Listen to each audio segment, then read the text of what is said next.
Alors, bonjour à toutes et à tous, bienvenue dans cette nouvelle vidéo sur les prévisions astrologiques pour 2023. Alors aussi d'un point de vue donc mondial principalement, alors je parlerai aussi un peu au niveau individuel aussi. Donc je vais faire ces prévisions sur trois vidéos. Donc des prévisions assez longues, parce que forcément la première vidéo va parler de Pluton en Verseau. C'est un gros morceau, Pluton qui transite le signe du Verseau, donc entre 2023 et 2044. Donc un transit de 21 ans, donc c'est vrai que c'est la planète la plus lente du zodiaque, donc elle met énormément de temps à traverser un signe. Elle a mis un peu moins de temps en Capricorne, 15 ans, et là elle mettra à peu près 21 ans environ, donc forcément transit très long, donc très important d'en parler. Donc il y a plusieurs passages, donc comme vous pouvez le voir là, donc le premier passage aura lieu du 23 mars 2023 au 11 juin 2023. Ensuite elle va rétrograder, elle va revenir en Capricorne, avant de revenir à nouveau en Verseau, donc du 21 janvier 2024 au 2 septembre 2024, donc un transit un peu plus long déjà. Et elle rétrograde à nouveau, et là s'installera définitivement donc en Verseau. Et ensuite, troisième passage, le plus long, du 19 novembre 2024 au 9 mars 2043.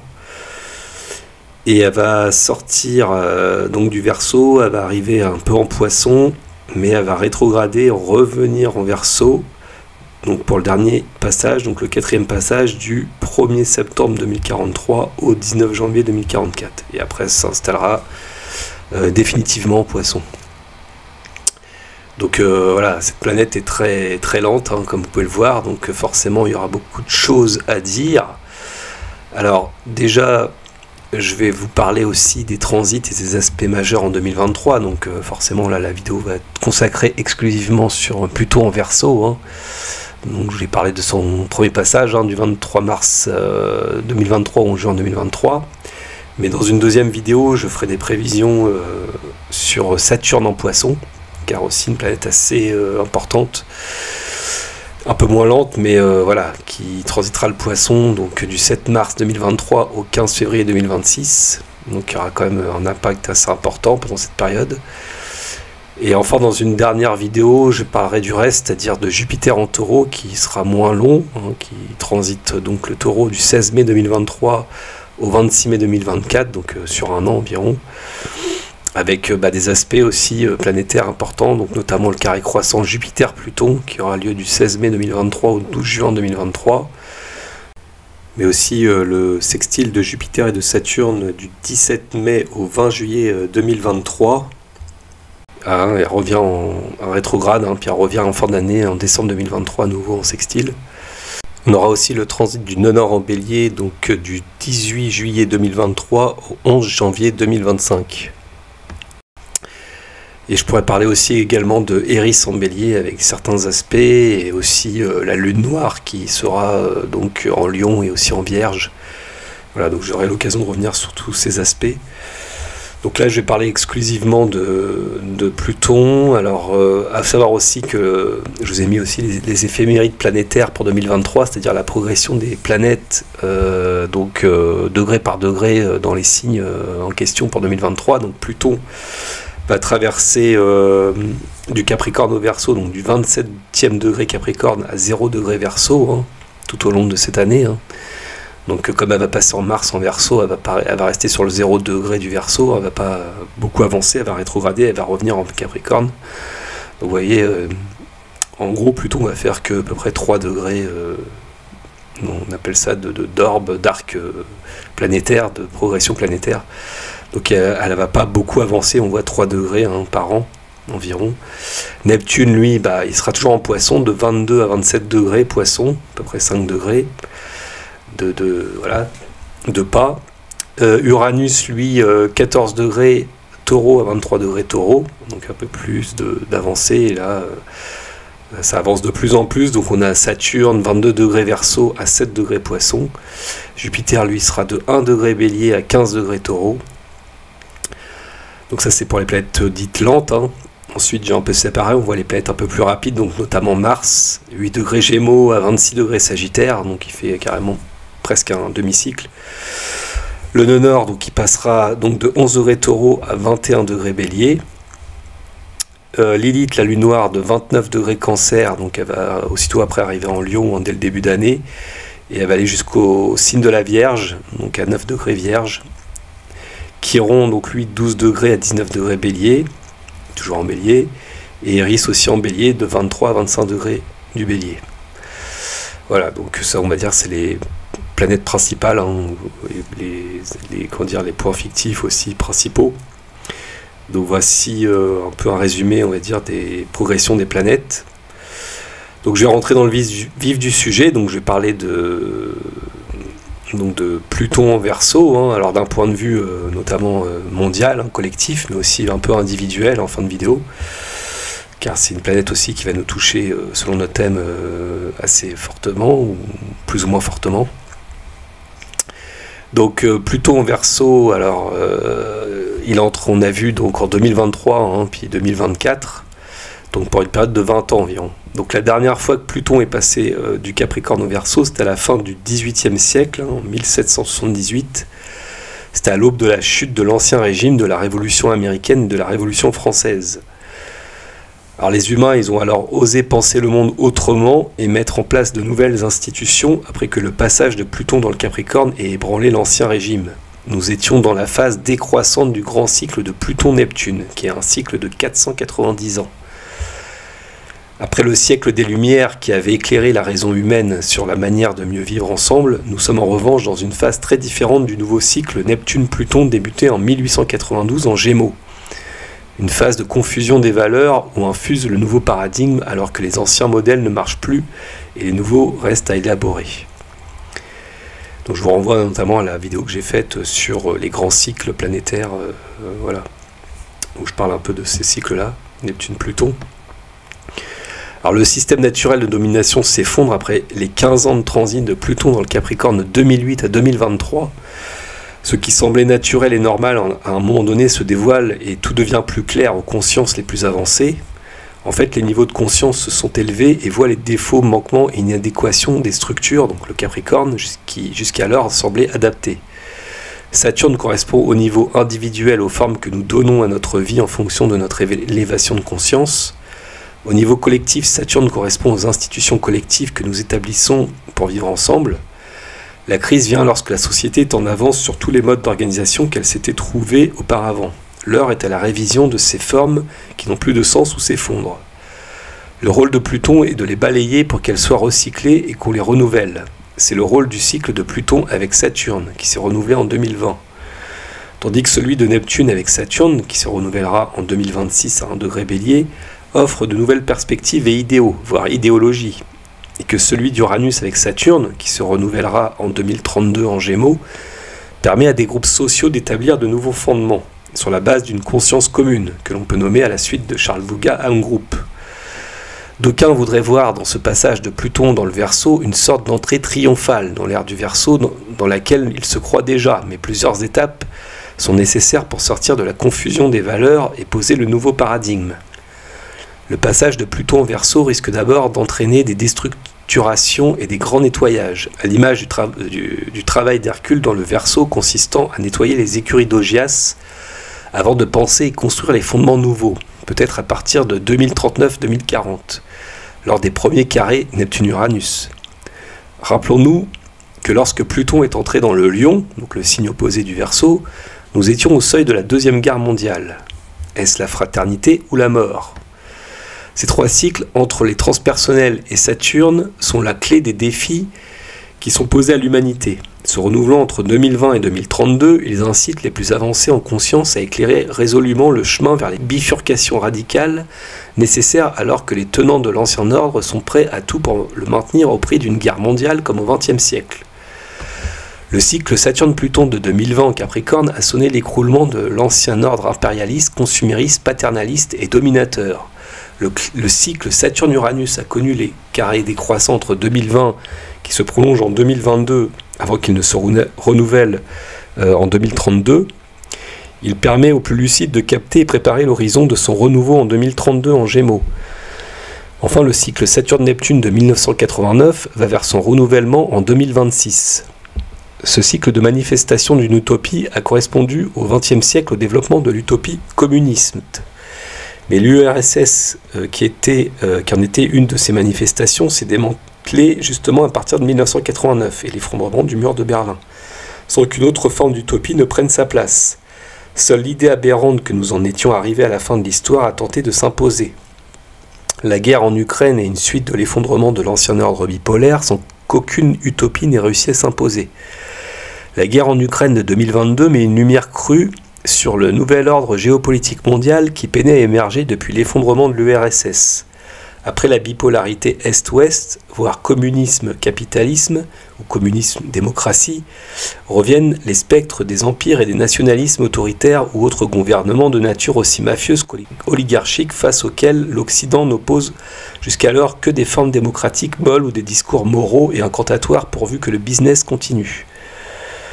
Au Moyen-Orient, en Afrique, en Russie, en Chine, dans le sous-continent indien, des populations subissent en même temps que le dérèglement climatique la loi du plus fort, que ce soit de la part de l'État, qu'il a le monopole de la violence légitime, et il l'affirme de plus en plus, ou de bandes de mercenaires. On se croirait revenu dans les convulsions de la Renaissance, lorsque des armées de mercenaires semaient la terreur dans une Europe morcelée.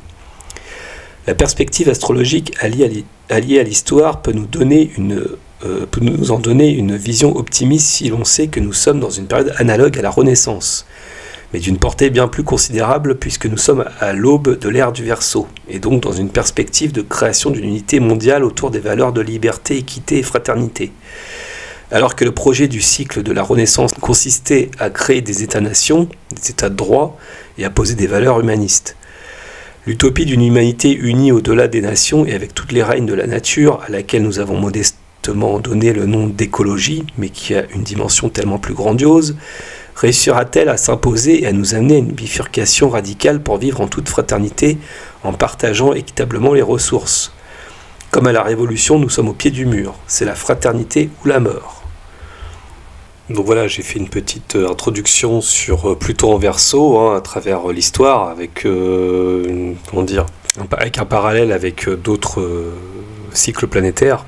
Donc maintenant je vais revenir sur Pluton, dans son symbolisme. Alors Pluton, ça peut être du changement, de la transformation, des mutations, des grandes métamorphoses. C'est celle qui va vraiment détruire pour reconstruire. Et donc dans le signe du Verseau, on peut s'attendre dans un signe de collectif, d'humain, tout ce qui a rapport avec l'homme, avec la fraternité, les notions de liberté que représente le Verseau, les notions d'indépendance, les notions de rapport de solidarité, d'égalité, peuvent être vraiment transformées. Donc il peut y avoir beaucoup de rapports, de mots-clés qu'il faut arriver à associer. Par exemple, Pluton, c'est le changement. En Verseau, on peut parler aussi des nouvelles technologies, par exemple. On peut parler du futur, un futur qui est assez sombre. Pluton, il peut être assez angoissant. C'est ce qu'on vit actuellement avec cette crise de ce fin de cycle, comme on dit. Ça peut être beaucoup de choses qu'on va voir à travers l'histoire, pour voir en gros qu'est-ce qui peut nous revenir à nouveau. Les cycles, c'est des éternels recommencements. Donc on peut avoir de nouveau des résurgences d'événements en fait, qui peuvent revenir suite à des grands cycles, donc des grands bouleversements de l'histoire, des grands changements dans le cours de l'histoire, que ce soit collectif, dans le niveau historique, humain, sociologique, géopolitique, économique, etc. Donc dans tous les niveaux, dans les inventions, etc. Donc je vais faire un récapitulatif. Donc j'ai commencé à l'an 60 après Jésus-Christ. Donc qu'est-ce qu'il y a eu à l'époque? Donc c'était à l'époque où il y a eu un cycle de Pluton en Verseau, bien sûr. Donc on avait l'Empire romain qui a envahi la Grande-Bretagne et qui a fondé la ville de Londres auparavant. Une révolte a éclaté contre l'occupation romaine menée par Boadice, qui était une reine rebelle qui défia Rome et qui occupait depuis peu la Bretagne. Elle mena des milliers d'hommes et de femmes contre l'oppresseur romain, n'hésitant pas à tout brûler sur son passage. La reine est ensuite morte suite à une nouvelle bataille en capitulant. En plus, Neptune est en bélier à l'époque, comme il le sera aussi à partir de 2025. Donc, parallèle, on peut donc avoir éventuellement une révolte à nouveau, mais cette fois-ci plutôt contre le nouvel ordre mondial à venir, comme on dit, contre les élites, donc contre un niveau beaucoup plus mondial, comme tout est mondialisé.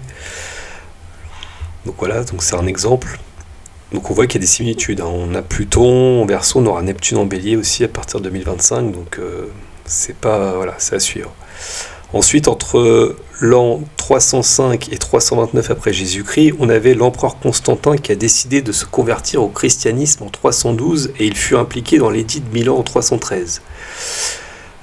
Donc il y a eu tolérance religieuse pour les chrétiens dans tout l'Empire romain, une grande transformation des règles et des normes sociales. En 325, avec le concile de Nicée, il adopte officiellement la doctrine orthodoxe et éditer les différents canons des structures de l'Église et du clergé. Donc on peut s'attendre à de grandes transformations actuellement, peut-être à partir de 2023, des règles et des normes sociales avec la mise en place par exemple du crédit social, ou alors une nouvelle religion qui peut voir le jour, avec un retour progressif du christianisme ou une religion plus fraternelle. Ensuite, Pluton Verseau l'était entre l'an 795 et 819 après Jésus-Christ. On a eu le couronnement de Charlemagne, qui était l'empereur du Saint-Empire germanique en 800. Durant son règne, il a fait rédiger les lois des Saxons, créant ainsi de nouvelles institutions unificatrices au sein de l'Empire qui ont pu permettre une évolution et une amélioration des règles sociales et juridiques. Un nouveau roi franc, donc peut-être le grand monarque qui peut survenir, comme par exemple annoncé par les prophéties. Donc c'est pas impossible à suivre. Ensuite, en l'an 1041 à 1063, on a eu la séparation des églises d'Orient et d'Occident appelée le schisme de Rome, en juillet 1054. Édification et consécration de très nombreux lieux de culte chrétien, notamment en Angleterre. Dans le même temps, Neptune était aussi en Bélier. Donc en 1045, Bi Cheng, inventeur chinois, crée des caractères mobiles d'imprimerie en bois. Cette invention inspira plus de 400 ans plus tard Gutenberg, le célèbre imprimeur allemand, avec ses lettres mobiles d'imprimerie métallique pour l'impression d'ouvrages. Donc on peut s'attendre à un schisme entre l'Orient et l'Occident, c'est ce qui est un peu lieu en cours actuellement, et développement du christianisme en Angleterre, nouvelles inventions au niveau de l'écriture, Internet ou autre, par exemple. En 1286 à 1308, donc c'était aussi le dernier cycle Jupiter-Saturne en Verseau également. On a une multiplication de nouvelles routes maritimes et terrestres qui reliaient l'Asie, l'Europe et le Moyen-Orient. En 1295, en Grande-Bretagne, le Parlement anglais a été scindé entre deux chambres bien distinctes, les chambres des communes et les chambres des lords. En France, c'est l'apogée du règne de Philippe le Bel qui n'est plus considéré par les historiens comme un souverain classique, car il symbolise une rupture avec le passé, notamment avec les liens entre les rois de France et la papauté.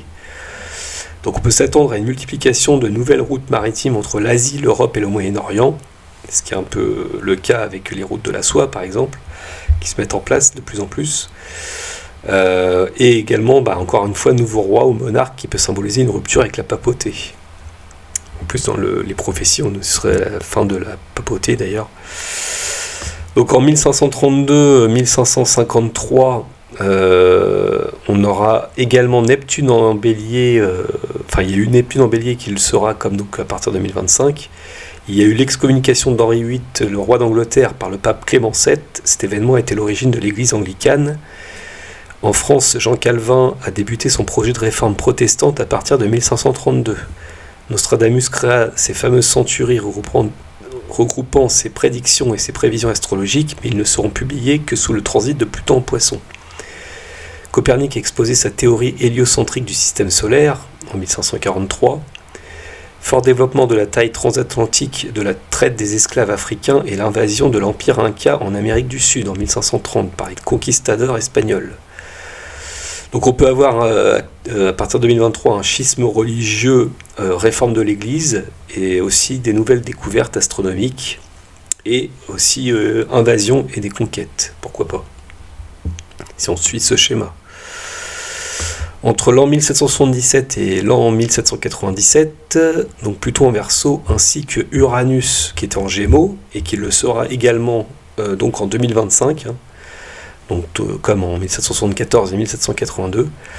Donc en France, c'est l'apogée de la période des Lumières et le début de l'expansion de pensée liée aux notions de rationalisme et d'individualisme dans toute l'Europe.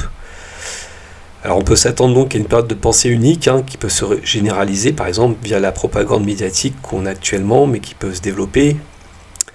Alors pour une très grande soi-disant tolérance des mœurs, c'est la généralisation d'une nouvelle idéologie, par exemple comme le wokisme qui comprend l'écriture inclusive, l'égalité homme-femme, les études de genre, la remise en cause de certaines figures historiques, la sexualité LGBTQ+, etc. Donc la différenciation est de mise en œuvre et de mise en verso, mais il peut aussi avoir son côté pervers et fanatique avec Pluton. Alors c'est aussi la Révolution française de 1789 avec le renversement de la monarchie et de la noblesse, l'abolition du système féodal en place depuis des siècles et la mise en place de la Déclaration des droits de l'homme et du citoyen. Vers 1793, c'est l'apparition du culte de la raison, culte athée de la déchristianisation. Donc on peut s'attendre à une révolution assez sanglante qui peut arriver en France pendant cette période, et dès 2023, ainsi qu'un grand pouvoir donné aux femmes et une accentuation de la déchristianisation et des religions en général au profit d'une plus grande humanisation de la société, ou alors effet inverse, totalement inverse, à cause du transhumanisme par exemple, donc déshumanisation de la société. On va voir comment évolueront les choses, bien entendu. Alors, aux États-Unis, déclaration d'indépendance aussi face à l'Angleterre, avec la fin du transit de Pluton en Capricorne en 1776. En revanche, le mouvement insurrectionnel et révolutionnaire a duré jusqu'en 1783. 2 traités sont signés le même jour, Paris et Versailles. La Constitution américaine a été établie en 1787. Avec le droit au port d'armes, création de la Cour suprême, essor croissant de l'entrepreneuriat et des échanges commerciaux mondiaux, y compris la traite des esclaves, avec des contestations qui commençaient à monter notamment aux États-Unis, sous Jefferson en 1778. Donc on peut s'attendre à un déclin des États-Unis, avec également un mouvement insurrectionnel et révolutionnaire, une mise en place possible de nouvelles constitutions plus universelles, comme un gouvernement mondial par exemple. En Haïti, c'était la première révolution d'esclaves noirs qui mena à l'indépendance, mais c'est le Danemark en 1792 qui a été le premier pays à abolir l'esclavage. Donc on peut s'attendre à des révoltes à partir de 2023 et des abolitions de certaines lois liberticides dans ces pays pour plus de liberté ou de mieux vivre. On voit par exemple en Haïti, il y a déjà des révoltes actuellement, des émeutes. Alors en Russie, Catherine II annexe la Crimée en 1783 et fonde la ville d'Odessa en 1784. On peut donc s'attendre à une expansion de la Russie pendant cette période avec une possible annexion des territoires en Ukraine ou ailleurs. En Chine, on a l'empereur Qianlong, un des âges d'or de la civilisation chinoise. Il élargit les frontières de l'Empire chinois en direction de l'Asie centrale. C'est une période phase d'expansion territoriale et de stabilité intérieure de la Chine, entre 1735 et 1796. On peut donc avoir une expansion et une domination de la Chine qui sera la première puissance économique mondiale. À Taïwan, révolte contre la domination chinoise. Donc on peut avoir également un risque de guerre et de révolte entre la Chine et Taïwan, qui est déjà actuellement en tension, comme on peut le voir. En Turquie, alors, il y a eu le sultan Selim III qui modernisa l'Empire ottoman à partir de 1792. Donc on peut s'attendre à une modernisation éventuellement de la Turquie. Au niveau des lois, on a la création du livret ouvrier de 1781 qui est généralisé sous Napoléon. Il permet de contrôler les déplacements des ouvriers par des autorités auxquelles il doit être présenté à de multiples occasions. Donc on peut s'attendre à une généralisation de l'identité numérique, par exemple, via les passes vaccinaux, carbone ou autres. Alors on a également la libéralisation du commerce des grains, qui est une politique économique menée en France à partir de 1763 qui visait la libre circulation des denrées. C'est l'une des premières tentatives de libéralisation de l'économie française. Donc on peut s'attendre à une continuité du libéralisme. On a l'abolition des privilèges en 1789. On peut s'attendre également à la même chose pour certaines grandes sociétés comme les GAFAM par exemple, pourquoi pas. En 1790, on a la création également des départements français. On peut donc, comme promu par le plan Kalergi, une destruction des nations au profit de création de régions européennes, par exemple. En 1791, on a une interdiction des coalitions ouvrières. On peut donc avoir une limitation des syndicats. En 1791 également, on a la fin des corporations et des associations professionnelles, donc on peut avoir une ubérisation des métiers qui se fait de plus en plus. En 1793, on a la fin de la période révolutionnaire avec la période de la terreur, donc on peut avoir des lois d'exception. Au niveau des inventions, on a la création du premier journal quotidien paru en France en 1777, le Journal de Paris. On peut s'attendre à une création de nouveaux journaux, par exemple, et de chaînes d'information, donc notamment avec Internet, avec la disparition du papier, qui prennent de l'essor à cause de forcément une désinformation toujours plus croissante. Antoine Lavoisier, qui est le père de la chimie, a découvert la composition de l'oxygène en 1778. Donc on peut s'attendre à une découverte liée à l'oxygène, comme une avancée technologique comme l'hydrogène par exemple. On a l'invention de la montgolfière par les frères Montgolfier en 1782 et le premier vol habité l'année suivante en 1783. On peut donc s'attendre à des voyages planétaires comme aller sur Mars par exemple, de manière beaucoup plus rapide.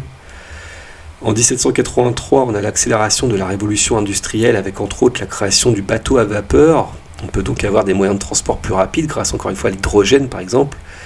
Et en 1792, c'est le début de la mécanisation. Donc on peut avoir la généralisation de la robotisation, de la robotique, grâce à l'intelligence artificielle et aussi au transhumanisme. En 1796, c'est la médecine homéopathique. Donc on peut avoir une médecine plus douce et saine avec peut-être moins d'effets secondaires. En 1796, le médecin Edward Jenner met au point le premier vaccin efficace contre la variole. Donc on peut avoir à nouveau de nouveaux vaccins et médicaments. William Herschel, astronome britannique d'origine allemande, a découvert la planète Uranus le 13 mars 1781.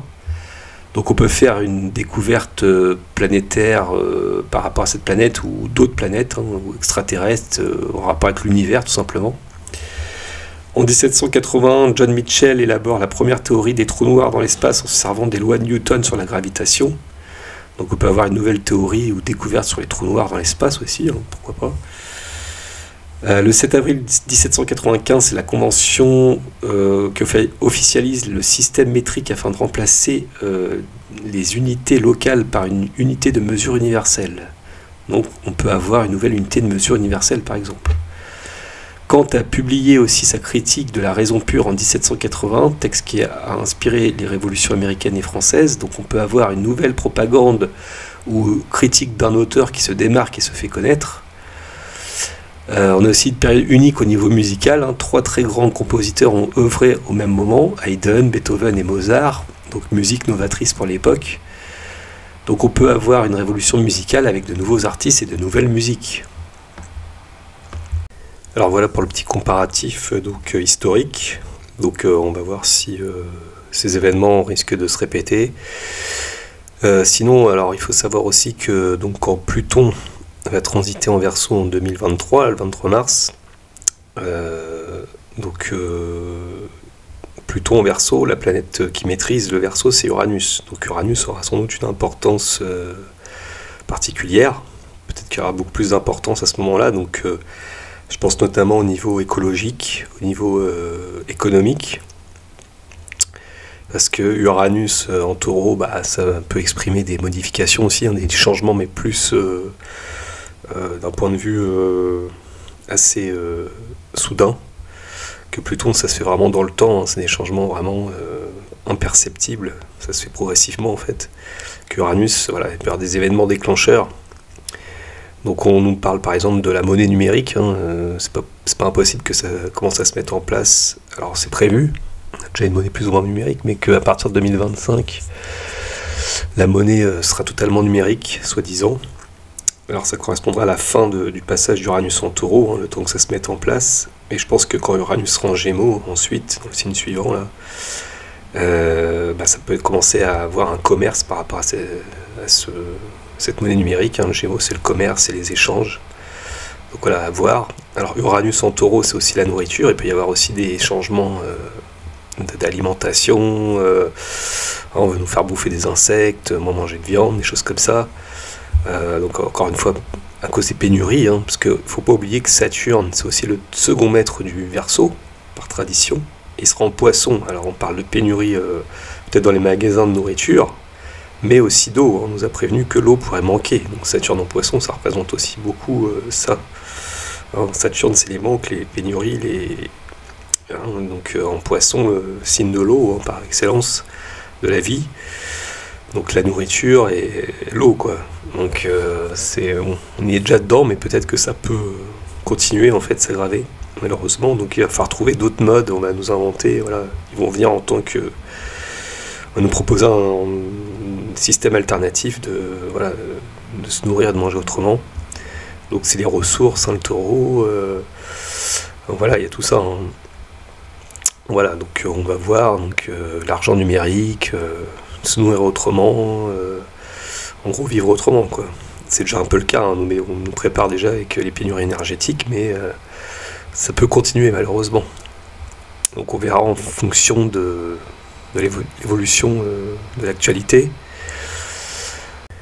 Donc là maintenant, dans le thème de la 5e République française, comme j'ai mis là sur le... Vous pouvez voir, donc au centre, le thème de la 5e République française, donc autour, planète en transit, donc Pluton, là, à 0 degré. Donc si je clique dessus, vous voyez, il y a un sextile, bon, forcément avec les planètes dans le ciel, donc il ne faut pas regarder ces aspects. Mais par contre, si on regarde les autres aspects qu'ils forment, on voit qu'il y aura un trigone à Mars. Alors pas tout de suite, parce que comme Pluton est très lent à bouger, on va dire, c'est plus que là sera à 1 degré, donc on va dire plus dans 2024, à partir de 2024. Donc il y aura un trigone là entre Mars en Gémeaux et Pluton en Verseau, donc ça c'est plutôt positif. Alors bon, Mars en Gémeaux, on a un Mars en Gémeaux en 2 dans le thème de la 5e République française, donc peut-être une restructuration au niveau de l'économie. La 2 représente l'économie, donc Mars par rapport à des décisions, je ne sais pas qu'est-ce qui va se passer d'ici là. Au même moment, on aura aussi un trigone qu'on a déjà actuellement avec Mercure, mais après avec le Soleil beaucoup plus tard. Donc là, Mercure-Pluton, ça donne des idées, des changements, des choses, des réformes qui peuvent aller en profondeur, des décisions. Ça peut être un nouveau moyen de se déplacer, un Mercure mètre de 3, d'échanger, de communiquer. Voilà. Et on aura ensuite le carré à Jupiter-Neptune. Alors il est long déjà au natal en sextile. Donc le carré devrait pas être trop grave, même si on annonce quand même des difficultés au niveau économique et social pour l'avenir de la France. Donc après, on va voir si ça influe, si ça confirme cela. Mais ça serait qu'à partir de beaucoup plus tard, en 2025, si je dis pas de bêtises. Donc ça serait d'ici... Voilà, c'est ça, d'ici 2025, donc dans 2 ans. Voilà, donc bon, c'est à voir, après, au fur et à mesure, là je peux pas trop me projeter, mais c'est vrai que ça peut être un indicateur assez important, là. Et donc le quinconce en même temps avec le Pluton natal de la France. Donc voilà, peut-être des réformes à faire souhaitables. Alors, sérieusement que c'est pas en opposition, parce que ça ferait une forte destruction. Là c'est en quinconce, donc il y a quand même peut-être des choses à refaire, à revoir. Surtout qu'on aura Saturne là, dès l'année prochaine qui va commencer l'opposition de Pluton par exemple. Voilà. Donc ça sera à suivre. Donc on en reparlera de Saturne. Donc voilà, j'ai fait un peu le tour pour Pluton, donc là pour le thème de la République française. Ensuite, Pluton dans des thèmes individuels. Donc Pluton transite. Pluton est la planète des profondeurs, donc celle des racines de l'être. Elle oblige l'homme à réaliser sa destinée en conformité avec ses tendances profondes et ses richesses intérieures. Donc il faudra en vivre les aspects négatifs pour les rectifier, comme on change de vieilles habitudes qui ne sont pas bonnes.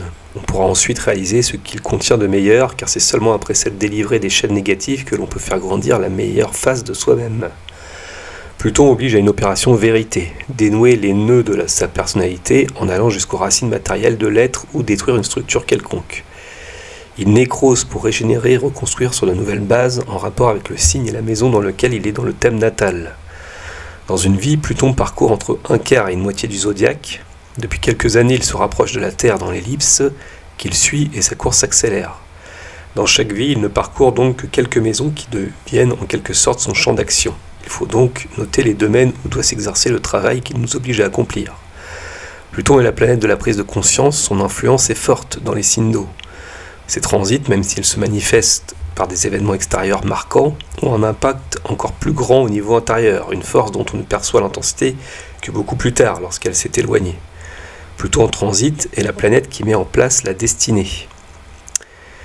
Alors Pluton, dans les signes, il demeure environ 20 ans en moyenne dans un signe. Il s'agit donc davantage de positions dites de génération. La position des planètes superlentes indique des courants sociologiques, les aspirations d'une société plus que des phénomènes individuels. Les générations présentes peuvent voir Pluton situé du Cancer au Capricorne. Cela n'a guère d'incidence sur sa valeur dans un thème personnel, sauf si Pluton fait partie des planètes dominantes du thème. Mais elle appelle une remarque. Les grandes crises de la santé mondiale semblent curieusement liées à ces passages en signe. En effet, quand Pluton a transité le signe du Cancer, on a eu les cancers qui sont apparus, les maladies du cancer, comme par hasard. Ensuite, quand Pluton a transité le signe du Lion, les infarctus se sont développés. Le Lion, c'est le cœur. Donc maladie du cœur. Ensuite, c'était l'avènement de la diététique, de l'hygiène, de la santé publique dans le signe de la Vierge. Ensuite, on a eu les premières tentatives de greffe de rein quand Pluton transitait la Balance. On a eu l'apparition de plus en plus forte au niveau du sida, quand Pluton transitait le Scorpion. On a eu l'obésité avec la mondialisation de plus en plus forte avec Pluton en Sagittaire. Et le stress et les problèmes d'ossature, en particulier de la colonne vertébrale, à cause du travail sur les écrans d'ordinateur, avec la génération de travail tertiaire avec Pluton en Capricorne. Ainsi que, donc on a vu là, il y a 2 ans, la pandémie de Covid qui a touché notamment en majorité les personnes âgées. Le signe du Capricorne, la vieillesse. Donc en Verseau, sans doute peut-être un rapport avec le cerveau, le système nerveux, les mollets, les chevilles, la circulation artérielle, la moelle des os, les cellules. À noter également le développement du progrès du matériel médical, les technologies pour les transplantations, par exemple, greffe de membres, ainsi que pour guérir diverses maladies comme le cancer qui serait possible, ou autres. Mais à terme, également, attention au danger comme j'ai dit, du transhumanisme et de l'intelligence artificielle, qui risque de modifier l'homme et son humanité, en fait, avec le trop grand progrès technologique au niveau médical. Donc ensuite, je vais vous parler donc, de l'influence de Pluton pour les 12 signes du zodiaque. Donc, il faut savoir que Pluton, comme elle avance lentement, donc elle est impactante, pas forcément, on va dire, sur le moment. Ça va se faire progressivement, donc sur les années. Alors forcément, c'est pas forcément, comme je vous dis, très visible d'un premier abord, mais on peut commencer à sentir des petites influences. Alors à partir du 23 mars, donc Pluton transite le Verseau au 0 degré, sauf qu'il va rétrograder jusqu'à 26-27 degrés, donc Capricorne. Donc il faut savoir que dans un premier temps, ce seront les signes fixes, c'est-à-dire Taureau, Lion, Scorpion et Verseau, premier décan, donc vraiment les tout premiers décans, donc vraiment tout début, si vous avez une planète tout début du premier décan, dans le premier degré en gros de ces signes-là, vous commencerez à être infecté, commencerez à être touché, alors plus ou moins positivement. Alors malheureusement pour les taureaux ça fera un carré, donc ce sera plutôt négatif. Pour le lion ça fera une opposition, donc plutôt un aspect a priori négatif, tout dépend de votre thème encore une fois. Le scorpion aussi, et le verseau aussi, donc tout dépend, ça peut être plus ou moins positif, tout dépend encore une fois de vos positions au natal, de cette influence de cette planète, entre autres. Ensuite, pour les signes mutables, donc Gémeaux, Vierge, Sagittaire et Poisson premier décan, donc influence contrastée. Donc notamment pour les Poissons qui seront légèrement favorisés, avec un semi-sextile, disons-nous. Pour les Gémeaux, un trigone donc plutôt favorisé par Pluton. Donc premier décan toujours. Pour les Vierges, ça forme un aspect de quinconce, donc mitigé. Et pour les Sagittaires, donc plutôt favorisé avec un aspect de sextile. Premier décan. Enfin, pour les signes cardinaux, qui sont Cancer, Balance, Capricorne et Bélier premier décan, donc vous serez alors premier décan favorisé, Bélier premier décan sextile. Pour les Cancers premier décan, il y aura un quinconce, donc mitigé. Pour les Balances premier décan, ça fera un trigone, donc plutôt positif. Et pour les Capricornes premier décan, ça sera en semi-sextile, donc un peu positif, légèrement positif. Cependant, comme Pluton termine sa course dans le troisième décan de ces signes cardinaux, notamment par exemple le Capricorne, donc, si vous êtes troisième décan, toute fin Capricorne, entre le 27e et en gros dernier degré de Capricorne, vous pouvez sentir une influence plus ou moins forte. Alors, encore une fois, plus ou moins difficile. Bélier, pareil, dernier décan Bélier, vous pouvez sentir encore en 2023, voilà, un aspect encore difficile pour vous, donc assez destructeur, hein, assez compliqué, avec beaucoup de choses qui peuvent remettre en question. Également pour les Cancers, donc troisième décan, toute fin Cancer, et également donc pour les troisième décan Balance. Alors en revanche, influence plutôt bénéfique pour les troisième décans, Poisson, Taureau, Vierge, Scorpion. C'est pour que vous ayez une idée de l'aperçu de l'influence de Pluton dans votre signe solaire. Alors ensuite, je vais vous parler de Pluton qui transite les maisons dans un thème personnel. Donc ça peut vous concerner selon où est-ce que Pluton transite dans votre thème. Donc si je reprends l'exemple du... Bon, alors là j'ai mis le thème de la 5ème République française, mais imaginons c'est le thème de quelqu'un. Vous voyez, Pluton il se trouve ici, alors il peut chevaucher ici, alors, la maison 11, mais par exemple il peut passer en maison 12, bon là elle est un peu loin, mais vous voyez, s'il y a une cuspide qui est proche, elle peut transiter une maison, voire deux, c'est possible. Alors elle bouge très peu, hein, en 2023 elle va bouger que... c'est oscillé entre le 0 degré et elle va reculer en Capricorne, donc après... c'est selon si vous avez par exemple une cuspide fin Capricorne par exemple, ou vraiment début Verseau. Donc là, il faudra regarder si vous avez deux maisons concernées par le passage de Pluton. Alors, Pluton en maison 1, quand Pluton transite la maison 1, donc les changements se font au niveau de l'apparence, du physique. Donc on peut par exemple modifier son régime alimentaire, sa façon de prendre soin de soi, donc on peut avoir une attitude beaucoup plus sombre aussi, hein. Pluton à l'ascendance, ça donne un côté plutonien, comme on dit, l'apparence, on peut avoir une personne, comme on dit, plutonienne d'apparence, c'est-à-dire qu'elle montre un visage un peu mystérieux, sombre, alors qui n'est pas forcément négatif, s'il y a des bons aspects, mais ça peut donner du magnétisme, ça peut donner voilà, un regard pénétrant, plus pénétrant qu'habituel, on peut avoir ce côté un peu plus magnétique. Mais en même temps, on peut montrer un certain visage plus ou moins sombre. Alors je parlais par exemple de l'exemple de Macron qui va avoir son Pluton qui va transiter l'ascendant, là, début d'année prochaine.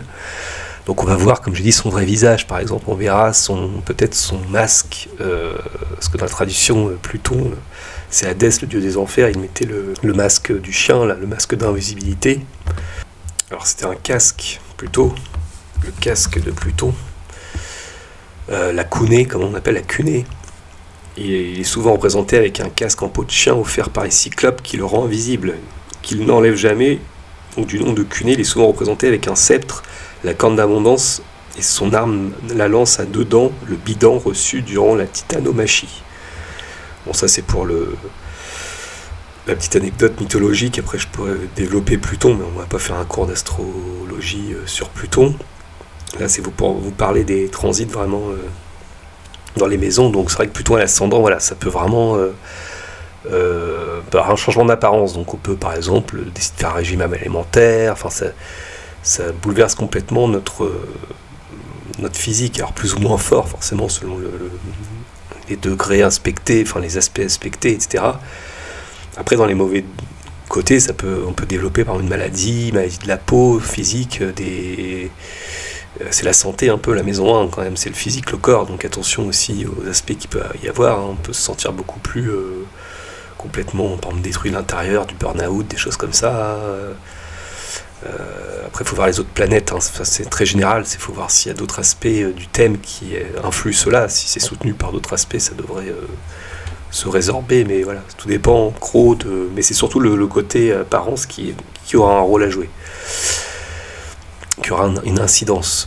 Alors ensuite, plutôt en maison 2, ça parle plus au niveau économique, les ressources, hein. La maison 2, c'est la maison de l'argent, des ressources matérielles, de nos biens matériels, de nos dons.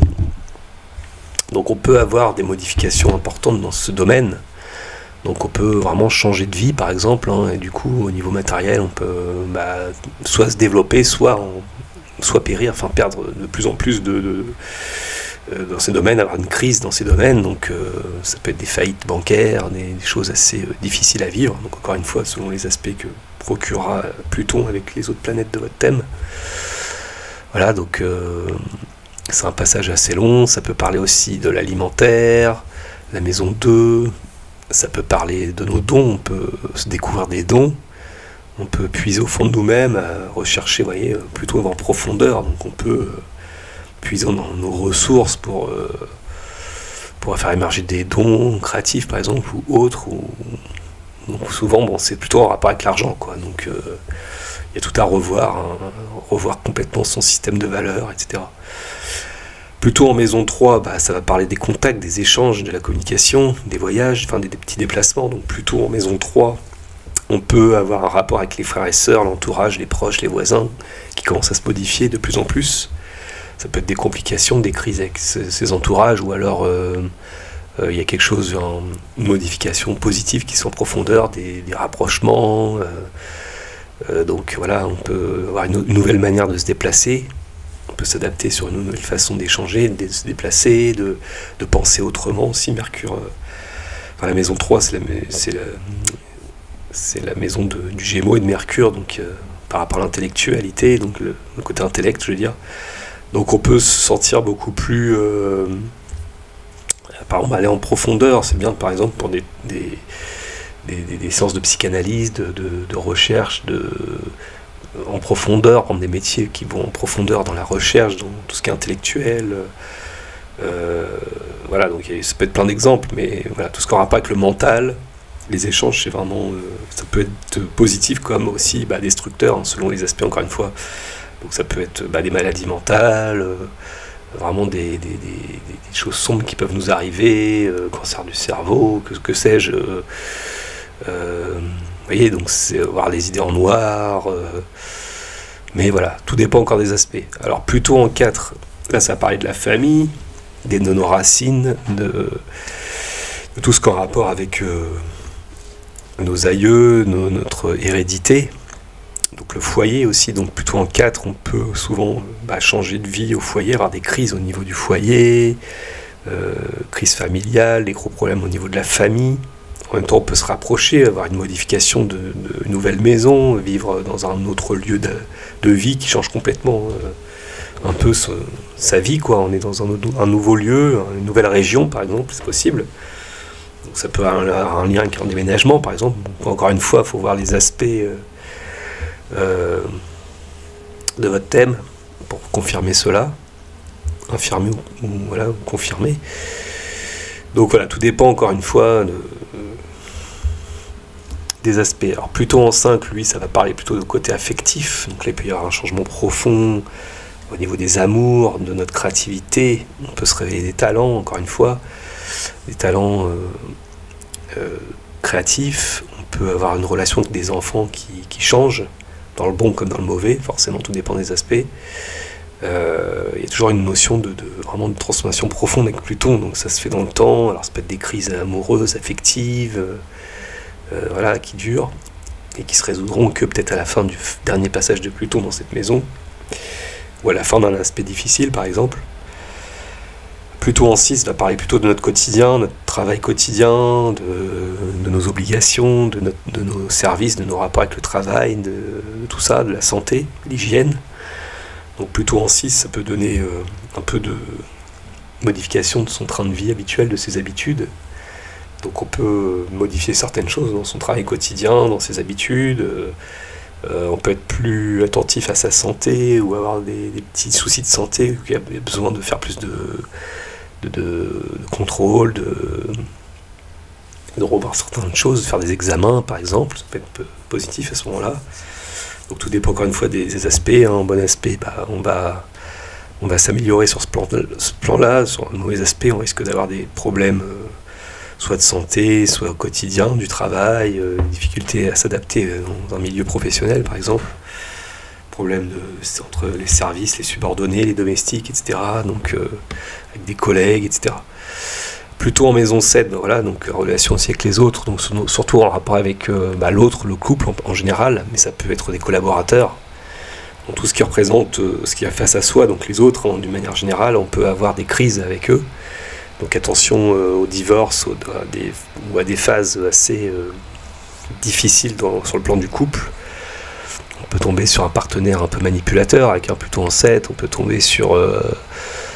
voilà, on est dans une période où, attention, il y a besoin de revoir nos relations. Peut-être nos relations ne nous conviennent plus, donc il faut revoir, mettre un terme à certaines relations pour en reconstruire d'autres, en faire des nouvelles. Donc il y a souvent un ménage à faire avec Pluton forcément, donc plus ou moins positif. Si c'est positif, on renforce nos relations, on révèle certaines choses avec d'autres qui nous apportent beaucoup de profondeur dans la relation. Donc ça peut être un mariage de passion, par exemple, avec Pluton en 7.